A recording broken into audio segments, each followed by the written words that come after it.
Plant number 6 of 30 plant series.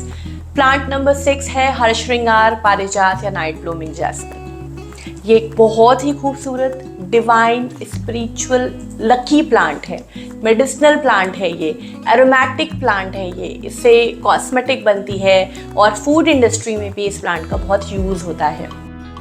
ये एक धार्मिक पौधा है और दुर्गा पूजा में इसका अलग ही महत्व है। ये एक बहुत ही यूनिक प्लांट है। मेन इसकी आप क्वालिटी देखिए, पूरे साल ग्रो करता है, खूब घना होगा, खूब बढ़ेगा, लेकिन जो फ्लावरिंग है वो अक्टूबर में शुरू होती है।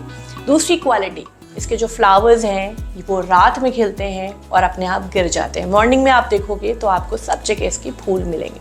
तीसरी क्वालिटी, वैसे तो इसका बहुत बड़ा पेड़ होता है, लेकिन अगर आप चाहें तो 10 इंच से 12 इंच के गमले में भी रख के इससे फ्लावरिंग ले सकते हैं। इस प्लांट के लिए जो बेस्ट टेम्परेचर है वो 15 से लेके 35 डिग्री सेल्सियस के बीच में है।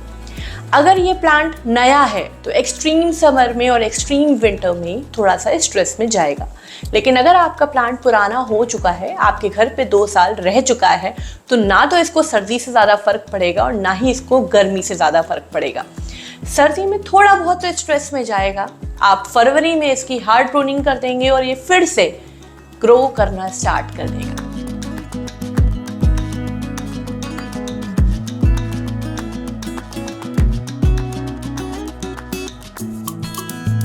ये प्लांट आपके घर पे होना ही चाहिए।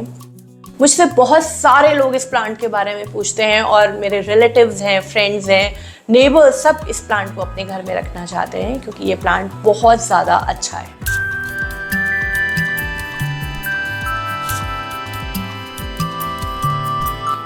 ये आपको नर्सरी में अप्रैल महीने से मिलना शुरू हो जाएंगे। अप्रैल से लेकर अक्टूबर तक आप इसको अपने घर पे ला सकते हो।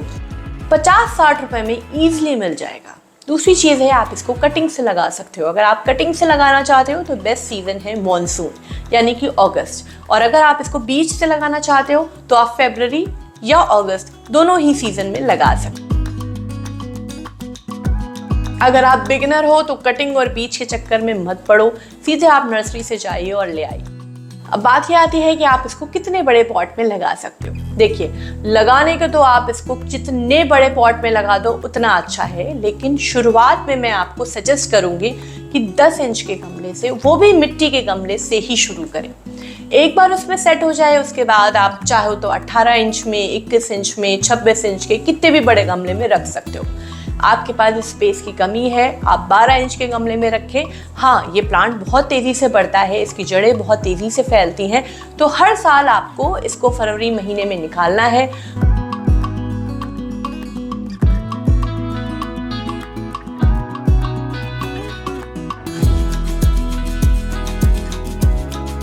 इसकी रूट प्रूनिंग करनी है,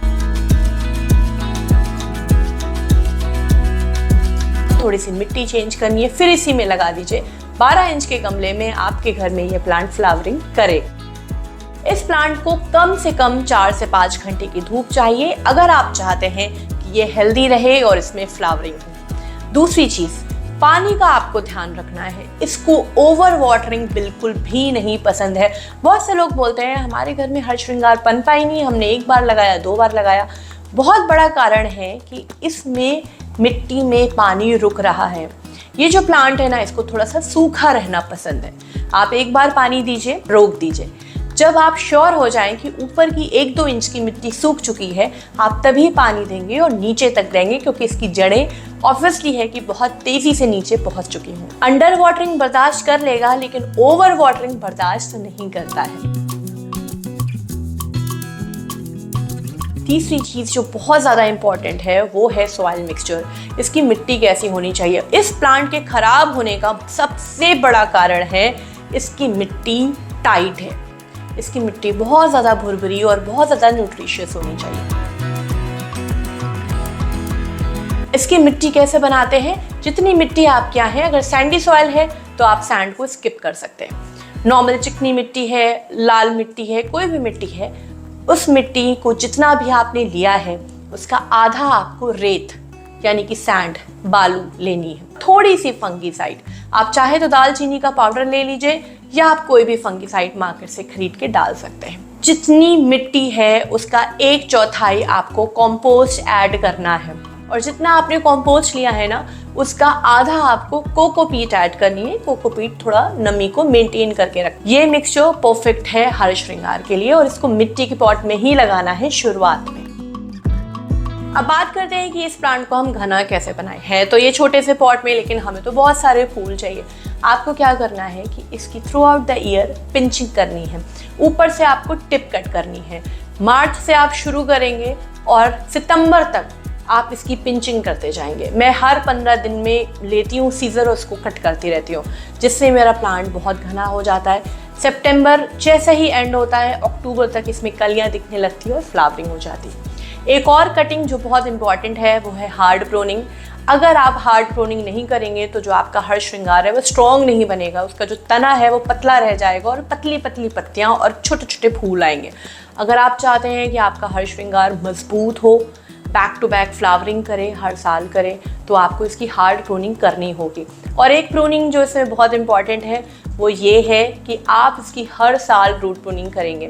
जैसे बहुत बड़ा पॉट है तो 2 साल बाद भी कर सकते हैं, लेकिन अगर 10 इंच 12 इंच है तो आपको हर फरवरी में इसको बाहर निकाल के इसकी रूट प्रूनिंग करनी है। आपको एक और कटिंग करनी है सीड पॉट्स की। जितने भी फ्लावर्स हैं जब ये खिल जाएंगे तो ये बीज बनने लगते हैं। तो अगर ये प्लांट पूरी तरीके से सीड पॉट से भर जाएगा तो ये जो मदर प्लांट है ये सूख जाता है, जिसके लिए आपको इसकी भी कटिंग करनी है। बीज चाहिए तो आप एक डाल छोड़ दीजिए, लेकिन बाकी पूरे प्लांट से आप सीड पॉट्स हटाते जाइए। रूट प्रूनिंग, हार्ड प्रूनिंग और नॉर्मल प्रूनिंग तीनों पे मेरे चैनल पे वीडियो है, आप इसको देख सकते हैं। अब बात आती है फर्टिलाइज़र की। इसको कौन सा फर्टिलाइज़र चाहिए, कब चाहिए और कैसे चाहिए। शुरुआत में यानी कि मार्च से लेके सितंबर तक ये फ्लावरिंग नहीं करेगा। आप चाहे बनाना पील दे दें या आप एप्सम सॉल्ट दे दें। तो शुरुआत में आपको इसे ऐसा फर्टिलाइज़र देना है जिसमें नाइट्रोजन और फॉस्फोरस ज़्यादा हो, जिससे ये बहुत अच्छे से ग्रोथ करे, घना हो, हरा भरा हो। जिसके लिए मैं देती हूँ काउडंग लिक्विड फर्टिलाइज़र या मस्टर्ड केक या ग्राउंडनट या नीम केक या कभी कभी सीवीड। महीने में एक बार आप कोई भी लिक्विड फर्टिलाइज़र दे दीजिए। अगर ये सब नहीं है तो मैंने जो प्राइम प्लस बताया है आप वो भी दे सकते हैं। जब इसमें फ्लावरिंग की स्टेज आती है, यानी कि जैसे ही अक्टूबर शुरू होता है, मैं इसमें स्टार्ट कर देती हूँ बनाना पील देना। अब बनाना पील, अनियन पील दे सकते हैं और सीवीड भी देना बहुत ज़रूरी है क्योंकि उसमें माइक्रोन्यूट्रिएंट होते हैं। अब बात करते हैं पेस्ट यानी कि कीड़े मकोड़ों की। देखिए, वैसे तो ये एक आयुर्वेदिक प्लांट है, इसमें जनरली कीड़े मकोड़े नहीं लगते हैं, लेकिन अगर आपके गार्डन में है तो हो सकता है कि ब्लैक वाले यानी कि एफिड्स या वाइट वाले मिलीबग या स्पाइडर माइट लग सकते हैं। अगर आप अपने प्लांट को पहले ही बचाना चाहते हैं तो नीम की पत्ती का स्प्रे करते रहें, या जो मैंने प्राइम प्लस बताया आप अगर उसका यूज़ कर रहे हो तो भी इसमें कीड़े नहीं लगेंगे। अगर कीड़े लग जाते हैं बाई चांस तो आप प्लांट की थोड़ी सी कटिंग कर दीजिए जहां पर ज़्यादा कीड़ों का प्रकोप है। नीम ऑयल ले, वाटर सॉल्युबल, उससे प्लांट पे स्प्रे करें, पूरा ट्रीटमेंट करें। मेरे चैनल पे वीडियो है, उसको देख के आप ट्रीटमेंट कर सकते हैं। आज की वीडियो में मैंने आपको पूरी इंफॉर्मेशन दी है हर श्रृंगार के बारे में। अब आपको गेस करना है कि नेक्स्ट प्लांट कौन सा है। बहुत से लोग बहुत सही गेस कर रहे हैं। अगर ये वीडियो आपको अच्छा लगा है और ये सीरीज़ आपको अच्छी लग रही है तो प्लीज़ इस चैनल को सपोर्ट करिए और इस वीडियो को शेयर करिए। मिलते हैं नेक्स्ट वीडियो में 2 दिन के बाद। So make your own garden, be safe and stay connected. Bye bye.